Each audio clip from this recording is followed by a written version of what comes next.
My first 19 businesses failed. Fortunately, I eventually figured out how to succeed though. I've sold over $460 million so far, and I've helped tens of thousands of people from 168 countries start and scale companies. I spent 17 years, read 1,000 books, invested millions in coaches, seminars, and consultants, and invested over $100 million in marketing. Here are the 19 most important lessons I've learned about how to succeed in business. So number 19, cloning. The easiest way to speed up success is to model or clone what's already working for other people. Rather than inventing stuff on your own or trying to figure everything out yourself, whether it's a new product you want to launch, an entire business to launch, a market to pursue, find out what's already working and then model that before you start innovating and creating stuff on your own from scratch, because you don't have the experience yet to do that at the beginning. And even later on, it helps to model what's already worked for other people. For example, it made sense for Meta or Facebook, which owns Instagram, to model TikTok's new style of social media rather than letting TikTok just take everything for themselves. So even the biggest companies in the world apply this principle, but you can for sure apply it at an early stage when you're starting a business, or even when your business gets to 7 or 8 figures. Almost every piece of my success I've had has come from this model. Early on, when I was first selling on Amazon, at first I just threw some random products up there that people were already looking for, and that did okay.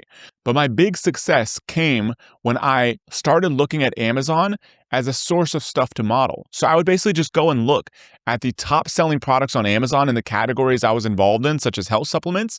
I would find the products that were doing the best. I would create my own version of that product and try to do something a little bit better, especially on the marketing side. And then all of a sudden, I dominated that category. Then I basically took that same principle of modeling what was already working and creating something a little bit better and created a program called Amazing Selling Machine that started helping people build wildly successful businesses with no business experience, because it was all built on this principle of modeling or cloning.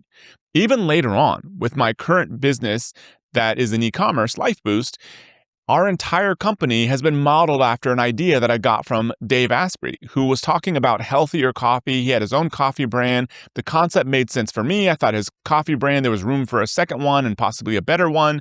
And we ended up kind of running with that. And I found that my business partner, a friend at the time, had a brand that was like this that was just sitting there. So the whole angle made sense to me of healthier coffee, lower toxins, and a better for you beverage that we drink every single day.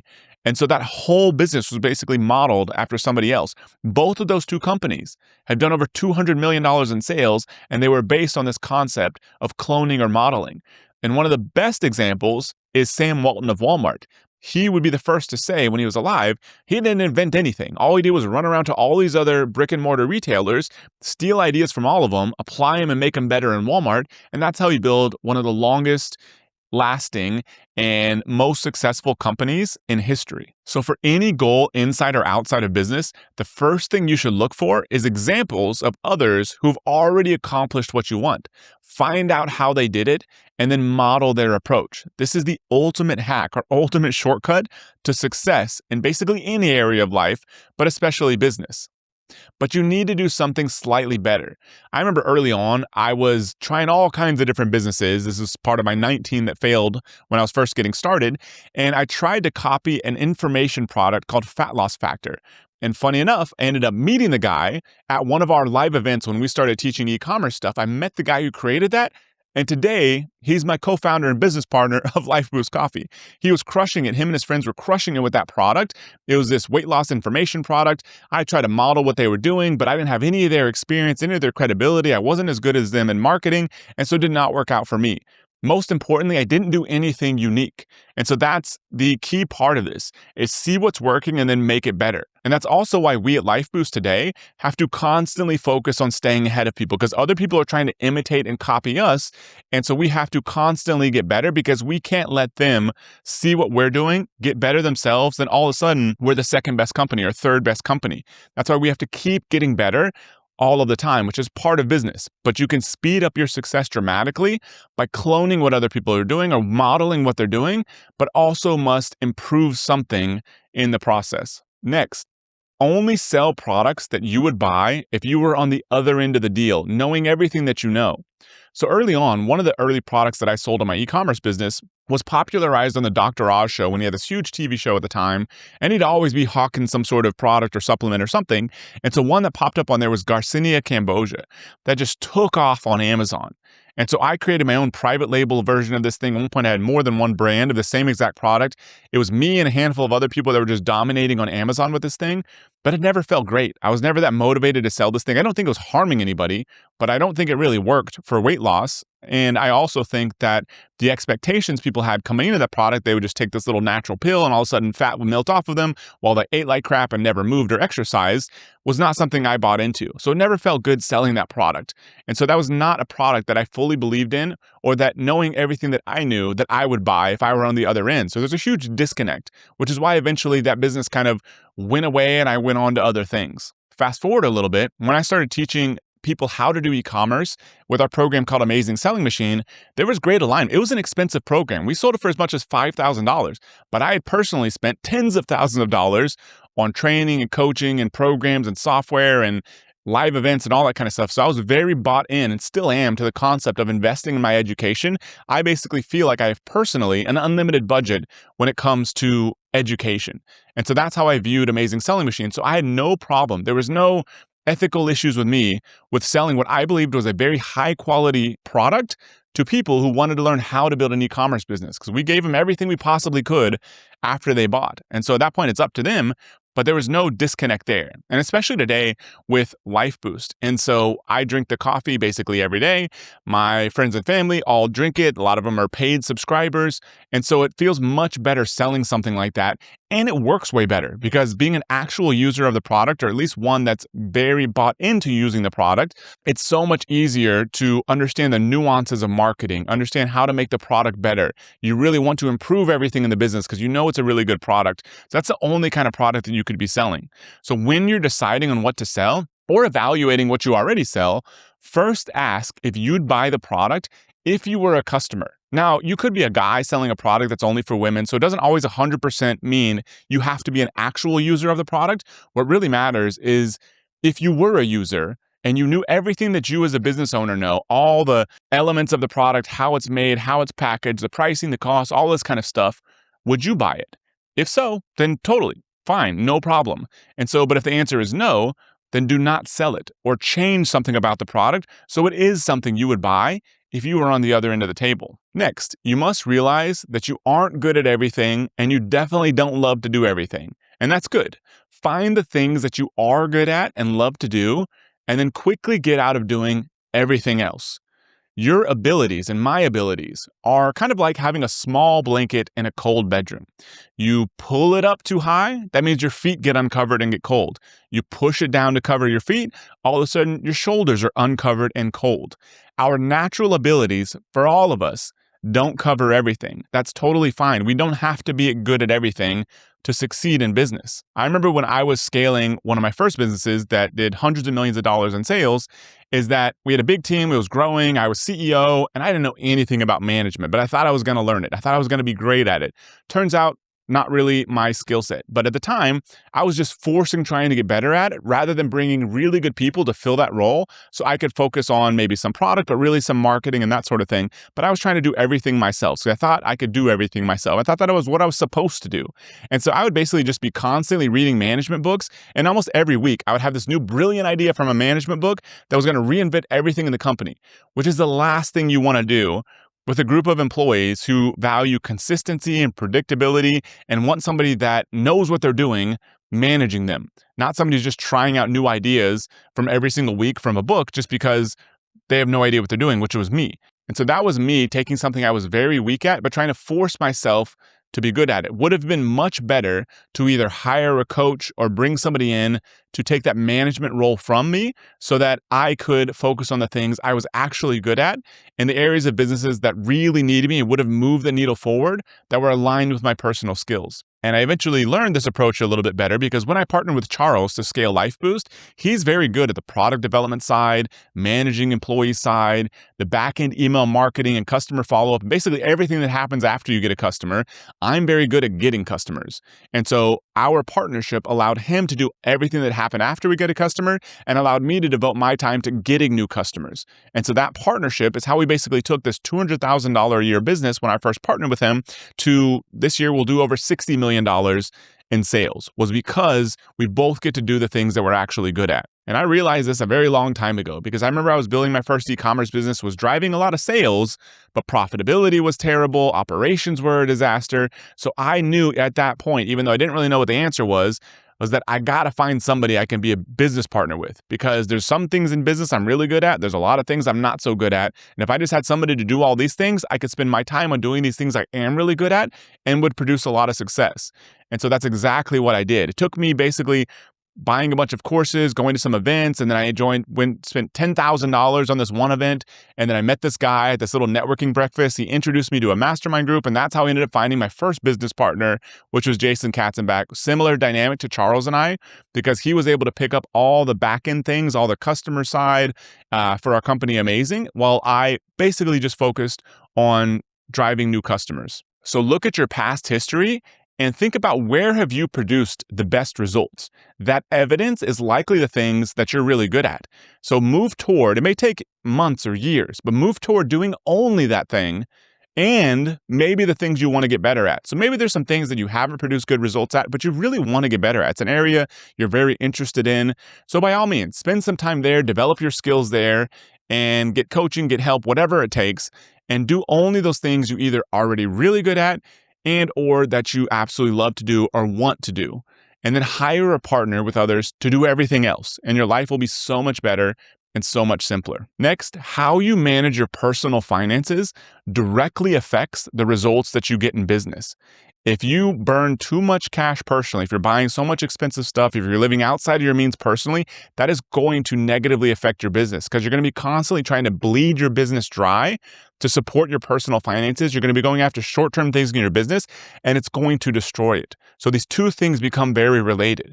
Recently, when I was coming back from a ski trip with a group of friends, I was checking my phone and I hadn't checked it for a little bit. And we were on a little stop on the bus, headed back to the airport with a group of guys. And I checked my phone and I saw that my business partner, Charles, told me that we had $2 million stolen from us. And somebody had changed the banking information in one of our accounts that we were supposed to get paid out through. And it basically sent that money all around the world. And we're likely never going to get it back. $2 million getting stolen from you is not fun. But it didn't really affect how we ran the business because both of us manage our personal finances well. We had a cash cushion built up inside of Lifeboost. And so it allowed us to, quote unquote, live to fight another day. Had we both been stressed out personally, or had we been stressed out in the business because we ran everything too thin and spent too much money, we would have never gotten out of that situation.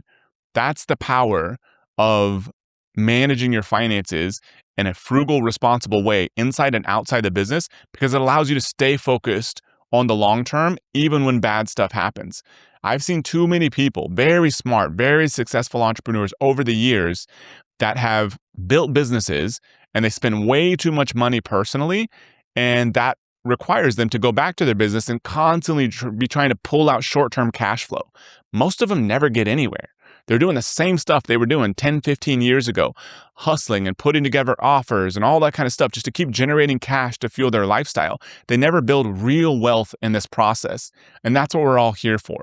So stay frugal in your personal life, and that allows you to remain long-term focused in your business life. And that's where all the big results come from in life, is delaying some gratification. Next, don't figure everything out on your own. Seek advice from those that are far ahead of you, no matter what it costs, especially if you're fortunate to experience rapidly increasing success. It's almost like the faster you grow, the faster you succeed, the more help that you need. When we were building Amazing, we had so much cash coming in because we were selling this course, right place, right time, right skills, right abilities, which is usually what it takes to ever produce really fast success. We had all that going for us. But we had so much cash flow coming in that we didn't have to be smart with it. And so we just hired all kinds of people, 6-figure executives, 60 employees in a year, big office in Austin, all this kind of stuff. Knowing in hindsight, we burnt so much cash on so much dumb stuff. I made so many mistakes. Knowing what I know now, if I have a business, any business really, but especially one growing that fast and I have little experience, the smartest thing you can do is to get advice from somebody on a regular basis who's been in your situation, that's seen the other side of this whole thing. Had we done that, I feel like I would have avoided 90% of the problems that I created out of ignorance. And so the sooner you can get advisors, the better. I mean, this is how these Silicon Valley companies, whether it's Facebook or Google or whatever, these people, they're smart people, but they're basically college kids or right out of college when they build these businesses that absolutely explode, which I guarantee you probably 80 or 90% of those companies would have imploded had they not had smart advisors along the way. Now, it's kind of inherent in that model because they'll typically have to or want to go get investments from investment bankers or from venture capitalists. And those people are not going to let these 22-year-olds destroy their massive investment. So they put advisors in, they serve as advisors themselves, they get grown-ups and experienced people in there. So that's part of the whole model. So it happens by default. And that's what produces greater success over there. You, as a non-Silicon Valley, non-venture-backed business owner, are going to have to engineer this for yourself. You'll have to find advisors. Just keep hunting around for people that have been there and done what you want to do. And if you have to pay them a few grand a month or a few grand a year, if you have to give them equity or whatever it takes, within reason, it's going to be worth it because there's a high chance that they've already faced a lot of the issues that you're going to face and you don't have to face them for the first time. So your odds of succeeding when you're doing everything on your own are very small. When you get help and advice from experienced people that have already been through this whole thing before and seen the other side and have succeeded, your odds go way up. And this works for basically any area of life. I remember when I was trying to get better at wake surfing, what a lot of people I've seen do that have wake surfed longer than me is they just, keep beating it up themselves. They've got no technique. They've never watched a single video. They never looked at any lessons and they never make any progress. Even after 5 to 10 years, I've wake surfed with some of these people versus me. I decided to invest in getting a coach. And so this coach basically started with the fundamentals of how to actually do good posture, how to move in and out of the wave appropriately. And then from there, everything builds and you start doing tricks and that kind of thing, which is how I was able to progress way faster than 90% of the other people I've seen out on the water. It's just because I got a coach and learned from somebody who's been there and done that and has accomplished what I wanted to accomplish. So find advisors and mentors, even if they're informal ones, in your business or in anything you want to accomplish in life, so that you can ask them for help occasionally. Then, most importantly, to keep them motivated and inspired to help you, even though the money you pay them, if it is any money, may not be anything to their lives, implement what they tell you and then let them know how their advice positively impacted your life and results. That's what keeps people like that motivated, is you taking advice from them, you actually doing something in the real world, experiencing a positive benefit, coming back to them and saying, hey, you told me this thing, I implemented, I got great results, thank you. That, for a lot of people at a more advanced stage in life and business, is what they're really after. They want to know that they can go out there and help people avoid some of the problems that they had to face on their own. So that's an important part of getting help from people more experienced than you. Next, when seeking business partners, alignment on values is the most important thing. A mentor once told me, a business partner makes the good times better and the bad times less bad. That's been my experience. When I was trying to do everything on my own, it was a nightmare. Ever since I've had business partners, which is basically the only way I'll build a business today, life is so much easier. It's so much better. And you want to make sure first that you're aligned on values. I remember Charlie Munger, late billionaire, said, if your proposed marriage contract has 47 pages, my suggestion is you do not enter. I would say the same thing about business partners. If you feel like you need a 47-page contract to enter a partnership with somebody, it's not the right business partner. Move on, do something, do a part-time deal with them or whatever, don't do anything with them. But that's not the kind of person you want to work with for 5, 10 plus years. Early on, I didn't fully understand this principle. I've been very fortunate to have some really good business partners. One guy I partnered with early on in e-commerce, something did not sit with me right. It's his lifestyle. I had a lot of questions. His family situation, I had a lot of questions. And I would just sit there at night with my stomach churning. And at one point, I realized I've got to get out of this. And so I ended up basically sending him a message saying, hey, we don't have any major issues, no major fires, but I can't be business partners forever. So if there's anybody you're working with, especially a business partner, in which it just emotionally does not sit well with you, if your stomach is trying to churning, if you have anxiety dealing with that person, not the right person. The sooner you get out, the better, because those small problems, those small concerns will almost always become big problems or big concerns. I met my first business partner by basically paying $10,000 to attend a Tony Robbins event, his business mastery event. And from there, I signed up for this extra networking breakfast thing. From that networking breakfast thing, and the reason I signed up for Tony Robbins thing, because I was like, anybody willing to pay 10 grand to come to this kind of event, it's got to be a little bit crazy and probably more successful, or at least more motivated, and they're spending their last dollar. So either way, I thought they would be good people to meet. And so at that networking breakfast within that event, I met this one guy, I believe his name was David. And I was like, hey, I'm thinking about joining, a mastermind, that kind of thing. And so he told me about this one mastermind called the Mavericks.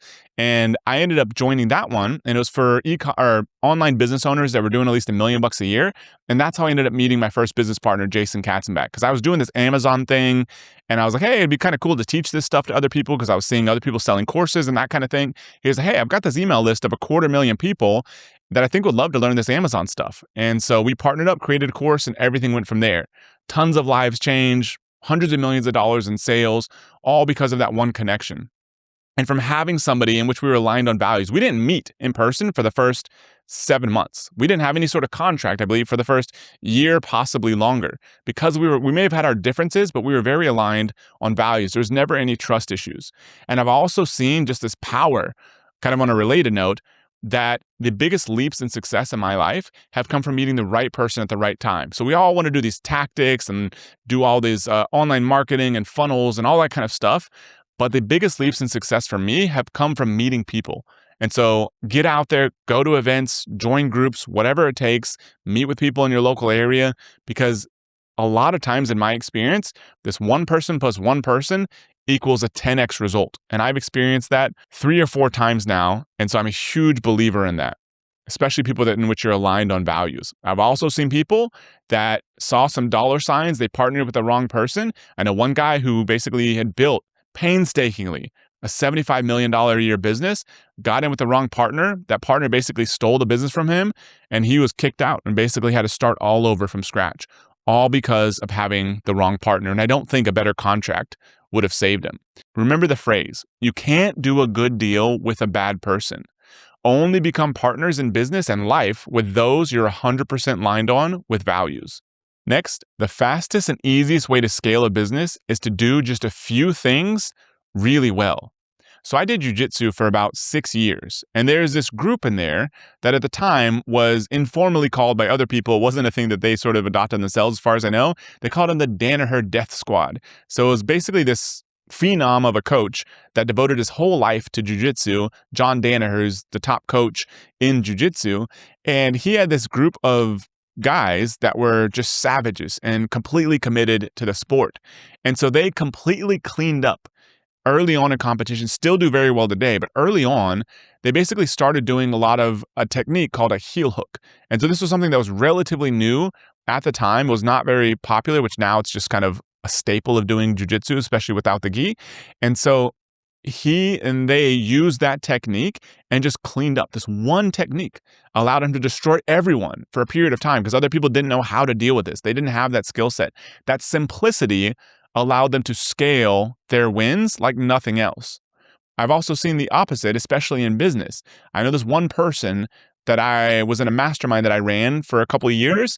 Her business completely imploded, went from having a $3 million valuation, somebody wanted to buy it, to basically being in tears and having a valuation of 0. She had run it into the ground, mainly because not just taking on debt, but it really started with getting too spread thin. She added too many products, too many marketing channels, too many different lines of her business because her first product that was kind of getting overtaken by Chinese sellers, she instead thought the solution was to do 30 different things at once, rather than fixing either that one product or creating one new product and going lean again until she figured out one additional product to work.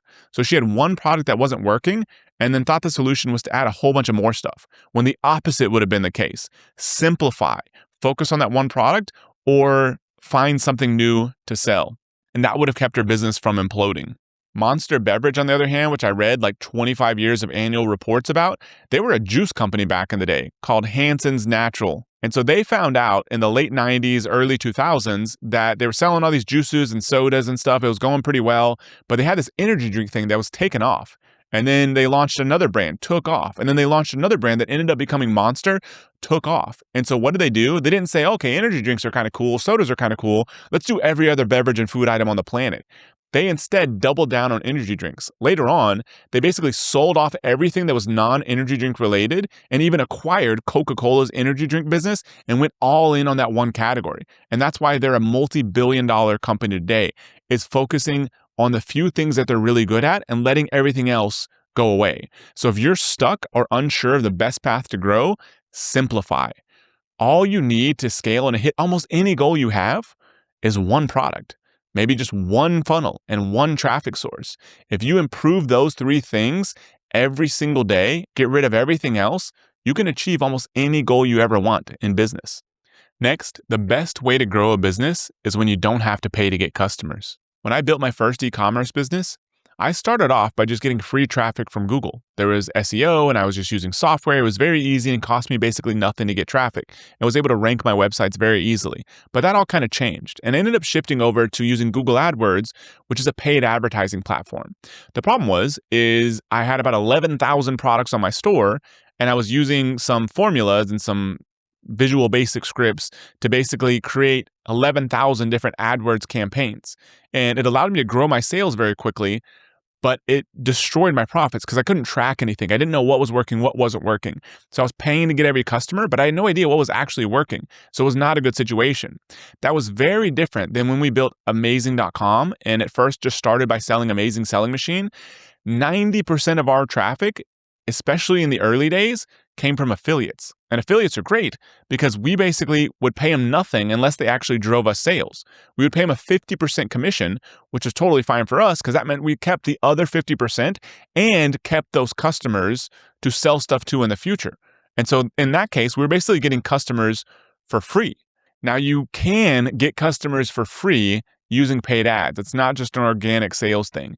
And so when we did this with Lifeboost, we basically, for the first year or so, our goal was to spend money on ads, but make enough profit per customer that in 2 months or less, we made our money back. And so as long as we were willing to have a 2-month window, we were essentially getting customers for free. It would cost us $40 in Facebook ad spend, for example, to get a customer. That customer made us $40 in profit within the first 2 months. And so we got thousands and thousands of customers for free.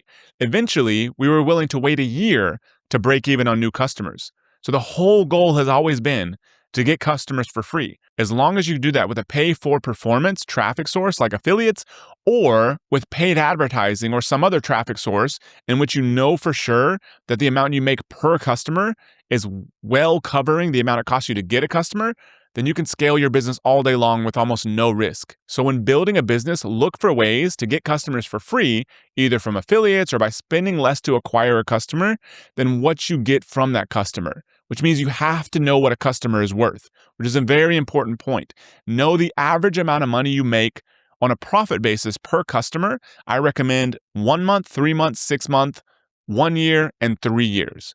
That allows you to determine how much you can afford to spend to acquire a customer. But no matter what campaign you try to run to get customers, a critically important point with any marketing effort is to test small and measure performance daily, I recommend, especially if it's an essential marketing campaign to your business.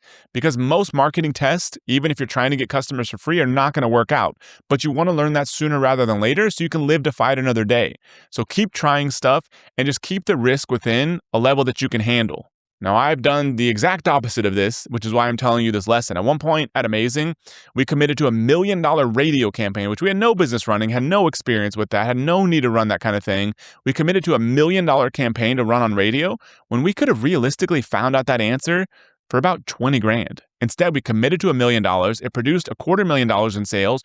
We lost $750,000. That's what happens when you don't test this stuff small. Fortunately, took some of those lessons into the next big business, which was Lifeboost. And at one point, we were running ads on Pinterest. And Pinterest ads were just not working for us, but we kept the risk relatively small. And we were able to just cut that with almost no damage to the business at some point. So the goal here is to be able to test as much stuff as possible without destroying the business so you can keep getting smarter every single day. And speaking of getting smarter, one of the best ways to improve your decision-making in business and in life is to forecast. So don't just blindly go through decisions and actions in your business and really every area of life without using those decisions as great opportunities to learn. Forecasting is such a powerful tool to get smarter. We scaled Lifeboost by 10x in the first year because we forecasted the amount of revenue, the amount of ad spend, the amount of product costs we were going to have to incur each month. And then at the end of each month, we reviewed what actually happened. How much revenue did we actually produce? How much did we actually spend on marketing? What was our actual profit?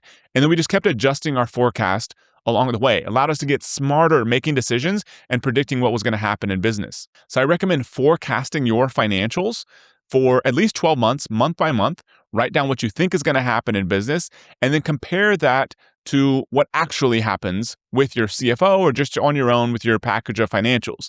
And then update your forecast and use this as a tool to keep getting smarter every single month. And you can also apply this on a personal level. I keep a decision journal. And so whenever I make a major life decision, first I use a whole process to decide how to think about that decision. I make sure I have multiple options. I think about what somebody else would do in my situation and a whole lot of other tools. And I'll link to this below. I've got a whole framework for decision making, but I keep this decision log, and that allows me to look back after the outcome has been realized. I'll set a reminder in my calendar. And after that outcome has been realized, I'll look at what my initial assumptions and thoughts and ideas and expectations were. And that allows me to calibrate and get smarter for the future. So it works for financial forecasting and also really any decision that you want to make. Next, always look at the incentives of yourself, those who work for you, and those you deal with in business and life. Incentives are a superpower to get us to motivate ourselves, motivate others, and they're also a huge risk in certain areas of business and life. Give you an example. At one point, the only time I've ever hired a commission sales team, there was a guy that was paid 100% by commission, no salary, no other sort of guaranteed compensation. So if he didn't sell, he didn't make money. And so we were selling a done-for-you product, which was basically an e-commerce thing where we would pick a product, find a supplier, launch the product, create the brand, do the sourcing, get the inventory, all that sort of stuff, and then basically hand people over a finished business, which ended up being a complete disaster. And this was a $25,000 product. And so he made a lot of money in commissions from selling that. And his incentive structure was just to sell it. It didn't matter if the customer was happy. It didn't matter if the customer was successful. It didn't matter if the customer was pissed 6 months from now. It didn't matter if there was false expectations. All that matters was he made the sale. He got the commission. And so we found out later that there was all kinds of false promises and over-promising, and it ended up being a complete disaster for us and a product that took us 2 years to get out of because we wanted to make sure customers were all taken care of, but there was a lot of bad expectations, and a lot of it came from having a 100% commission salesperson let to run wild to sell this product that we would have to support and deliver for years after that. So that was the bad side of incentives. Now, I've seen the good side of incentives too. When one of my businesses, Amazing, was growing like crazy, it was always very hard for me to relate to the employees because I was so motivated to grow the business, but most of them were just on salary. But then at some point, we put together a profit sharing plan with the employees, which was not a perfect system by any means, but it allowed us to have everyone sharing in the success of the company. Overnight, the attitude changed in the company for 99% of the employees because now it was easy for me to tell them, here's why we want to sell this thing. Here's why we want to add this new product. Here's why we want to do this new marketing campaign, because everyone won. That was the power of better aligned incentives. I've also seen bad incentives, especially with a lot of tax things.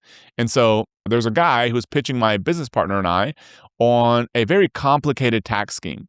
And I can be very direct, almost to a fault. And so at one point, I basically asked them, how much are you going to make on this thing if we sign up for this? Lo and behold, he was going to make quite a bit of money if we signed up with this complicated tax thing that we were basically going to have to deal with the consequences of for the rest of our lives. And so that's another example of the wrong kind of incentives. So anytime you want to understand the motivation of people or want to motivate others yourself, look deeply at the incentives involved. Those incentives are going to guide behavior, unfortunately, as much, if not more than, the person's values. Next, we are notoriously terrible as humans at evaluating other humans, especially potential employees. So always test before committing, even if you get the incentives right later on. So at one point at Amazing, we hired 3 executives, And one of them worked his butt off, did very well for 2 years, ended up not being what we needed after that. The other two we hired from big companies because we thought that was what we needed. And they ended up both being complete disasters. We hired them using recruiters, so we had to pay recruiter fees. And then when we ended up firing them, they actually sued us for age discrimination, which was very strange because my business partner, who was about their same age, is the one who fired him. And the one that we kept was actually the oldest of the three. So it was kind of insanity. And that was a bad example of not testing before fully committing. So I know it's hard sometimes with some employees, especially executives. You can't say, hey, work for us for, free. And then after that, we'll see what happens. But when at all possible, try to do that. Hire them as a consultant for a month, for 2 months, see how it goes. And we've done this before because I learned from all these experience at Lifeboost. We hired one high-level marketing person and we found out very quickly he was just rubbing everyone the wrong way. And I told Charles, we got to get out of this fast. Fortunately, we had hired him as a contractor, so it was very painless to get out of that within 30 days or so. No hard feelings, no problems. I don't know whatever happened to him, but I knew that was going to end in disaster because I had experienced that a couple times at Amazing. So before you work with somebody, test first before fully committing, and then only increase your commitment slowly as you build trust. Next, the way you get out of doing all the work you don't want to do is not through more or better systems. It's through replacing yourself with good people who can do the work as well or better than you. At Amazing, when we'd hired away everything else, there was one thing I held on to that I thought nobody could do as well as me, which was copywriting. It's not that I was born in the womb as a copywriter. I had just written so much freaking copy. I read all the books. I applied all the stuff. I had written thousands and thousands and thousands of hours worth of copy. And so we kept hiring people and they were not working out. So I thought nobody's going to be able to do this as good as me. But I realized I was spending 8 hours a day doing that. And so I finally ended up, after trying 3 or 4 times, ended up hiring a person who she could write copy as well as me in my own voice. And that's when everything changed in life.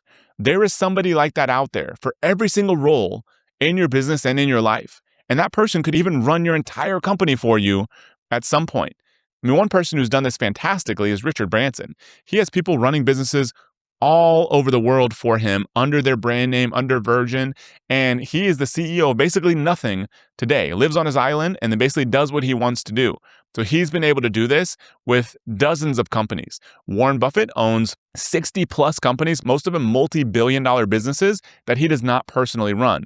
Elon Musk is able to run around and do politics and everything else because he's got great people managing the day-to-day operations of his business. So what you want to start doing sooner rather than later is training your replacement. That could be a replacement in smaller areas of your business, or it could be a replacement in running the entire business. And it's okay if you train somebody from the ground up and it takes months or years to get them to the point where you'd feel comfortable giving them the responsibility of the entire profitability of your business. But that's how you get out and get free forever. It's not by building systems. It's not by doing standard operating procedures. That's just how you become a better employee. The way you get completely free and the ability to do whatever you want in life, including running an unlimited number of businesses or running no businesses at all that all make you money, is having somebody properly incentivized who can run them for you. Next, agencies suck, mostly. Agency incentives are so bad that most will do a terrible job for you. You still need to hire them. They can still be very useful because at some point you don't want to have to go hunt around for individual contractors, or you don't want to hire people full time. So an agency is a good solution a lot of the times, but you need to manage them very closely. Expect 9 out of 10 to not work out, and cut ties quickly if expectations are not met. At one point at Amazing, we hired a Google Analytics agency who was supposed to sort out all of our Google Analytics data. We paid them $5,000 a month for a year, and we still couldn't track anything in Google Analytics after a year. Versus Lifeboost, when we were trying to solve the same problem, there was one company that we hired that did a fantastic job. They sorted it out in like a couple months. That's the difference between a bad agency that is more than happy to take your money forever versus a good agency that can deliver a really good result in a short period of time. We've worked with marketing agencies, everything from terrible to mediocre to exceptional. There's one guy who I recommend for Facebook ads, and basically almost nobody else. There's another one that I kind of recommend, but I less experience with, but there are dozens that I've come across or have even personally worked with that I would not recommend whatsoever. Their incentive structures are the same because it's kind of complicated. Like, sure, you think logically, let's just do a pay per performance or have some other complicated structure. Most of them don't want to do that. So in a lot of cases, the best you can do with agencies is just Keep them on a short leash, monitor them very closely, and cut them out and switch them as soon as you find out they're not working. And don't get in any sort of long contracts. So feel free to use them, but make it completely clear what you expect up front. And if they do not deliver what you want, no matter what the excuse is, because there's always an excuse, like with employees, contractors, agencies, everyone's always got excuses why the results weren't delivered, fire them and move on either to a different agency, an in-house employee, or a different way of growing your business, maybe not even in that area. Next, most businesses have a natural limit. Trying to exceed a business's natural limit is like trying to cram a huge engine in a small car. It's going to explode, and you might go up in flames with it. One of the biggest disasters in my business life came from trying to turn this good $30+ million a year business, Amazing.com, into a $1 billion company. I wanted to build a $1 billion company. I looked for businesses that had achieved that level. There was only a few. Lynda.com, which was sold, I believe, to LinkedIn or somebody for $1 billion, I thought was a good example. And what did they do? They sold a low price $39 a month membership. So what did I do? I took this business that was doing really good, selling a $5,000 course, one-time purchase, which the whole business was built around. Our entire marketing affiliate ecosphere was all built around this. I said, we're not doing that anymore. We're selling a $39 a month membership now. I thought we would make up the revenue and volume. We did not. That first year, revenue went from over $30 million to $9 million. We started burning $500,000 a month in cash. I had to fire half of the company. I faced 2 years of depression, and it took 2 years to rebuild that business. All because I tried to force this big engine inside of this little car. Not every little car can have a big engine in there, and you're much better off either growing the business to its natural size or getting into a different business and hiring somebody else to run that one or selling it. There's a reason why Elon Musk is running around sending stuff into space, pursuing robots, and not just creating another Model X. It's because he realizes that selling cars has a natural limit, especially when you're competing against people in China and all the other car dealerships and different preferences. That business can only be so big. That's why he has to pursue other things. So that's a smart way of dealing with it. You don't just keep forcing this business to be something bigger.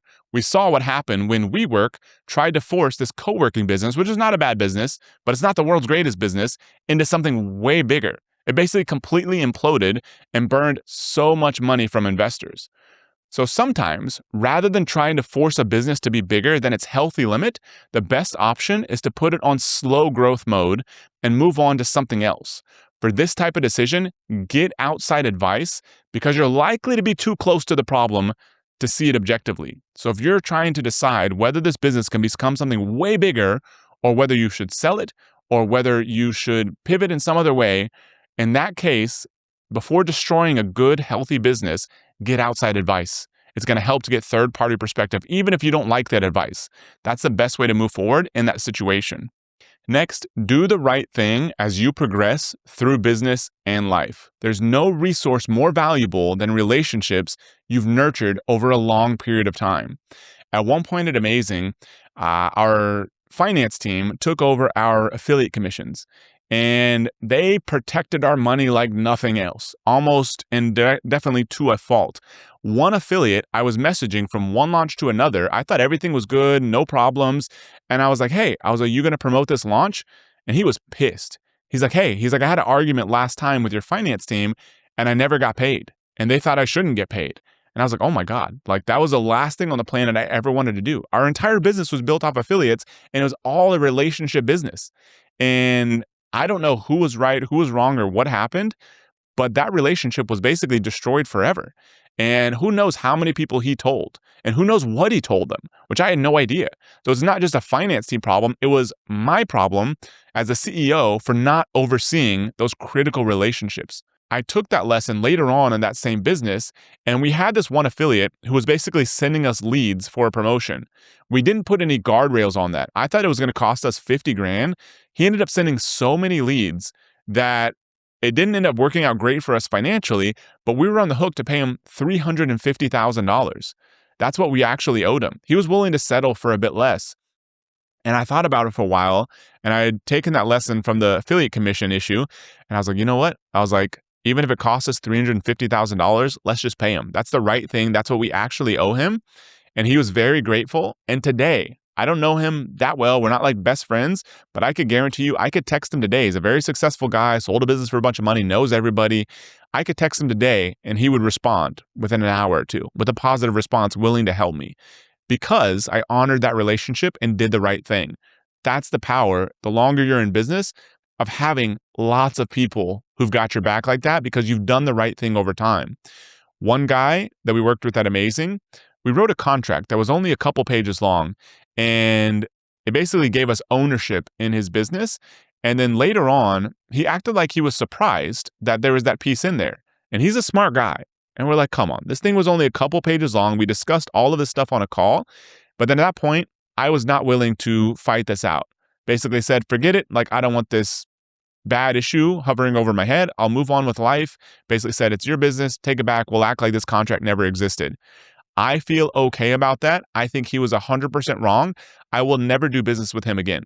We're still acquaintances. We're still like loosely friends, you could call it. I see him at events. Everything is all good, but I will not do business with somebody like that because I can't trust them because we promised one thing, did not fulfill it. So that's what happens when you burn some of these relationships. And there's people, great people that I've worked with so long for now. For example, one guy who started off as a member of ours and now runs all of our Amazon stuff, has his own agency. His name's Devin. I have inherent trust with him. We had a bunch of money stolen from us from Amazon because I think it was inside Amazon job. We're still sort of sorting that out. There was zero doubt in my mind that it was anything related to Devin. That would have been insane because I trust him 100%. And I trust him with our business, and which is a huge part of our business because I've worked with him so many years. And so that's the power of having these long-term relationships because you can just rely on people because they can rely on you and you've treated them well over time. That I think is a big part of the goal of all of business. So only make promises and commitments that 100% that you can keep. If you ever can't keep something you've promised to do whatever it takes to make it right and talk to the person face to face, which is ideal. Literally fly out to see him if necessary, or on a call, which is second best. Don't text, don't email, don't do any of that nonsense. Honor those relationships. And if you messed up, let them know that and do whatever it takes to fix it. There's so much power in these relationships long term. Next, stay far away from the legal line in business so you can sleep better at night and can reap long-term rewards. The nature of Amazing has always been, because it's kind of lumped into business opportunity because we're, at least historically, helping people build businesses from scratch. Everyone uses testimonials. Some of them are fake. Some of them don't have disclaimers. We've always tried to go above and beyond documenting the testimonials we get, not sharing the ones that are just absolutely crazy, even if they're 100% true. We've never tried to incentivize testimonials. We've never done any of that kind of stuff. We try to use disclaimers everywhere. So we've always been trying to be so above board in that business, especially because the nature of that kind of company is under more scrutiny, but just because it's the right thing to do. We want to stay far away from that legal line. And that's what's allowed us to be in this business, which is kind of intense from a legal standpoint, for over 10 years now. And we've never had a single issue.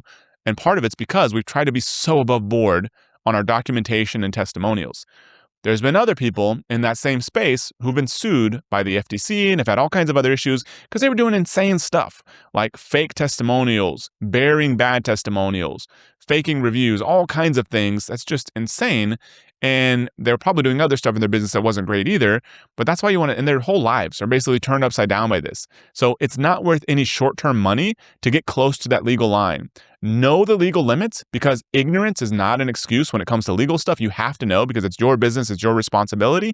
Know what you can and cannot do, and then stay well within them. Stay well away from that line, and then make it an ongoing evaluation and discussion with good attorneys and your partners about how to reduce your legal risk so you're never surprised by something. Next, your business isn't always the best place to reinvest profits. Back in the day at Amazing, when we were doing these crazy launches, we had about $10 million in the bank that was free and clear. No affiliates left to pay, no customers left to pay, none of that sort of stuff. And we instead tried to force that reinvestment back into Amazing. We didn't have a great way to do it. It was generating so much cash flow. We didn't have a smart way to reinvest the money. And so instead we tried to. We basically built a $500,000 mobile app we threw away. We built a whole overseas development team with lots of six-figure employees. We had a fancy office. We did all kinds of stuff. That was basically all stupid ways to reinvest and all just burning cash. Had we just taken that money and invested in the company we were teaching people how to sell on, which was Amazon, and done literally nothing and sat on the beach for the next 10 years, that'd be worth like $80 million today with zero work. whatsoever because we try to force an investment into our business as opposed to looking outside of the business to find the best overall investment. There's lots of companies who do this really well. One is Constellation Software. So Constellation Software is a multi-billion-dollar company based out of Canada, and their model is basically to go out and acquire small software companies. Small meaning like $2 to $10 million or so has been historically their sweet spot. And so they buy these companies, and a lot of them are very niche businesses, like a CRM for a bowling alley or something. And so they have this little niche that does really well. It's very consistent, but there's not a lot of room to grow. So they buy these businesses and they don't try to grow them. Those businesses only grow like a few percent per year. What they do is they take the cash flow from those businesses, knowing that they can't get a high return in the business, and they use that to go buy other businesses. And so inside of your business is not always the best place to reinvest profits. You need to think more like an investor. Evaluate these opportunities. Number one, you can reinvest inside your business, maybe sometimes like with Lifeboost for the first few years, and still kind of even today, our highest return is investing in the business because we can still grow it so fast, which is nice having a mass market product with a very scalable sort of companies. You can keep reinvesting in the business. That is a good option if you can get a high return. Number two, though, if you can't get a high return and maybe you have a business partner or somebody who kind of wants out or an investor who wants out, if you can repurchase their shares at a favorable price, meaning less than what you think the business is worth, significantly less ideally, then that's another good use of cash. Third, you can acquire other businesses. You just have to know that most other businesses, most acquisitions, especially by people inexperienced with that, even people who are experienced, are probably going to fail. So that's when you should be very careful and very concerned and build your skill set slowly over time and build your abilities in that area with small amounts of money at first. But acquisitions is another option. And number four, you can pay yourself dividends. And so dividend meaning you're basically paying yourself cash out of the business so you can invest outside the business. Maybe you can buy an index fund. Maybe you can invest in other companies you admire if you start learning about investing and value investing and that kind of thing. But if nothing else, you can buy some index funds so you can participate in the growth and success of all other businesses in your market or even in the entire world.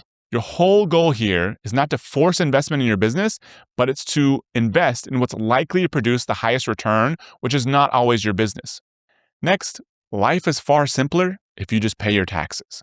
Rather than hunting around for complicated tax schemes, just pay what you need to pay and move on with life. I once tried to implement a tax saving strategy with some advisors. It was recommended by, I think, our CFO, and he vetted it. And we had this company that I still know the guy here in Austin, even though I think he sold his ownership, and everything seemed totally fine. And maybe it is totally fine. And I think I put in like $100,000 to save $300,000 or something. I still get emails today with this thing being challenged by the IRS and everyone who was invested in that thing. I'm such a tiny little person in this thing that it just is another thing that I have to worry about today. I would have been better off just paying the freaking taxes. And so this is basically the case with everybody who tries these complicated tax schemes. You're much better off just paying it, not doing any of that stuff, keeping your life simple. We once created an office in Ireland so that we could reduce our taxes. We never ended up using it for that purpose because we actually just hired a development team. They were really good and we used them as a full-time team, but it cost us so much money to set all that up and it took years to unwind. We would have been much better off forgetting all the tax stuff, probably just hiring those people remotely, not trying to set up an office over there, any of that kind of stuff. It was all in an effort originally to save taxes, but didn't actually pan out like that at all. We would have been better off just paying the taxes. We know this works because the richest people in the world are from highest tax areas, such as California. So many of the world's billionaires are centered in California, where they have to pay federal government taxes and they also have to pay very high state taxes. So the best ways to reduce taxes are, number one, intelligently reinvest excess profits in your business. If you can invest profits in your business at a high return, whether it's to invest in marketing, to hire employees, any of that sort of stuff, that's going to be the best way. The more you can reduce profits in your business, the less you have to pay taxes on. Now, eventually, you'll probably want to take more money, but for years, you can keep delaying gratification and keep reinvesting intelligently in your business, and that's going to reduce the amount of taxes you have to pay. Number two, don't sell investments. The reason you have to pay taxes whenever you do investing is typically because you either buy investments for cash flow that you hopefully don't even need, so that's kind of dumb, or such as dividend-paying stocks, real estate stuff, or whatever. If you don't need the cash, then that's just increasing your taxes, or because you buy investments that you later sell. But if you buy investments that you never sell, then you get to keep pushing off ever having to pay taxes, in most cases, on those investments. Number three, Keep your lifestyle expenses low so that you can do number 1 and 2. If your lifestyle expenses are low, that allows you to keep reinvesting profits in your business because you don't need that cash to fund your lifestyle. If your lifestyle expenses are low, that allows you to avoid selling investments and incurring taxes on those sales. So it all comes to being frugal with your lifestyle so you can keep delaying gratification in your business and other investments. Lastly, you can't fail if you keep going. I call this the breakpoint method. From my understanding, the breakpoint in engineering is basically a designed part of any sort of mechanical, for example, structure that's designed to break first so the whole structure doesn't break down. This is designed in cars, for example, like around where the driver and the passengers are. They basically make other parts of the vehicle more easily broken, more easily crushed, so that those are the parts that absorb the impact first, and the driver and passengers are protected. This is called a breakpoint. It's a common model and common function in engineering. You can apply the same thing in your whole life. If I was to wrap up everything we've discussed here, it's limiting your risk, being aggressive, moving forward, but making sure you can handle the outcome if things go horribly wrong, because that allows you to stay in, fight for another day, keep moving forward, and achieve all the results you ever want. So I failed so much in my career. In e-commerce, I started with one branded product that I eventually stopped selling, so that business kind of failed.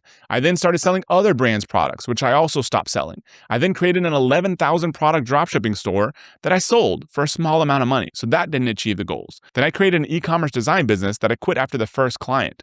I then started selling on Amazon and had an account shut down.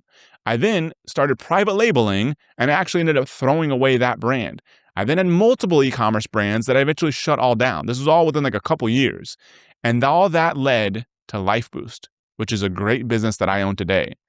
On the internet marketing side, non-e-commerce, I created an app, which was actually a fitness app with me doing sit-ups and stuff because I didn't want to pay for anybody else. And so I created an app that I shut down. I created multiple apps. I shut those down. I created a weight loss product that didn't work, a fat loss product that didn't work. I started a domain reselling business and almost immediately got sued by Netflix. I created a program called Amazon Money Machine, had to rework that whole thing. That later became Amazing Selling Machine that sold hundreds of millions of dollars. All of this to me makes me think of like learning to hover in a helicopter. When I was first learning to fly a helicopter, which I did in Hawaii, for the first like 9 hours or so of flight, I could not get the thing to work. As soon as they would give me controls, the thing would start steering all over the place and it just did not work because you have to coordinate basically 3 different controls all simultaneously. And then one time I went out to fly with a female flight instructor. My other guy was a guy from Norway, and that's who I flew with, 90% of the time. But she took me up as one of the newer helicopters. She was very calming, very nice, very encouraging, and I got it. Struggled and failed so much, and then it all clicked. From that point forward, everything worked. And a lot of times failure kind of works like that. You fail and fail and fail and fail, then all of a sudden you reach another level of success. Then if you want to go higher, then you fail and fail and fail and fail, then you reach another level of success. And that's what's possible when you apply all of these lessons that we've talked about. So turn each failure into a step that you use to get to the next thing. Apply the breakpoint method, meaning isolate the maximum impact of failure so you can keep failing more than everyone else, so you achieve more than everyone else. So if you want more lessons like this, click below to join my email newsletter where I share more lessons every Tuesday and Friday. It's 100% written by me without AI. It's completely free. Subscribe below, and thanks for watching.